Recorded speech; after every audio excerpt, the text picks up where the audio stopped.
धन्यवाद। एक केला का झाड़ है। सत्यनारायण भगवान की कथा का वर्णन कर रही हैं, आप लोग सुनिए। सासु न दे तू केरावक पात, सुनाब भगवान के कथा। सासु न दे तू केरावक पात, सुनाब भगवान के कथा। जाई कहीं अपने बारे देवर जी से, जाई के कहीं अपने बारे देवर जी से। देवरू लेना तुझाव प्रसाद, सुनाब भगवान के कथा। देवरो जाई के ले आव प्रसाद, सुनाब भगवान के कथा। सासु न दे तू केरावक पात, सुनाब भगवान के कथा। जाई कहीं अपने दुलारी नाना दिया से, जाई कहीं अपने प्यारी नाना दिया से।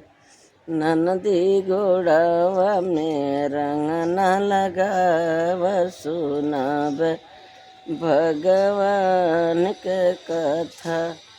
ननदी रंगी दे तू गोड़वा हमार, सुनाब भगवान के कथा। सासु न अब तू अमवक पात, सुनाब भगवान के कथा। सासु न दे तू केरावक पात, सुनाब भगवान के कथा। जाई कहीं अपने बड़की जेठानिया से, जाई कहीं अपने बड़की जेठानिया से। जेठनी जल्दी बनाव प्रसाद, सुनाब भगवान के कथा। जेठनी जल्दी बनव तो प्रसाद, सुनाब भगवान के कथा। सासु ले दे तू केरावक पात, सुनाब भगवान के कथा। सासु ले अब तू अमवक पात, सुनाब भगवान के कथा। जाई कहीं अपने बारे बलम जी से, जाई के कहीं अपने बारे सजन जी से। पिया बैठ बगलिया हमारे, सुनाब भगवान के कथा। स्वामी बैठ पजरवा हमारे, सुनाब भगवान के कथा।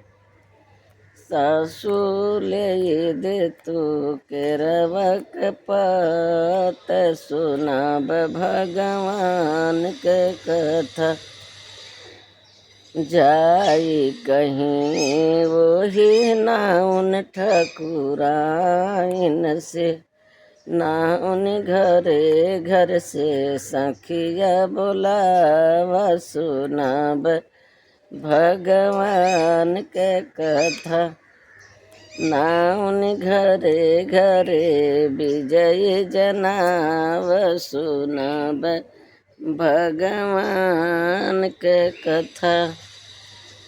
सासु ले दे तू अमवा के पात, सुनाब भगवान के कथा। धन्यवाद दीदी लोग। ये पूजा का सत्यनारायण भगवान की पूजा का भजन है, आप लोग सुनिए। अच्छा लगेगा तो लाइक करिए, सब्सक्राइब करिए, कमेंट करिए।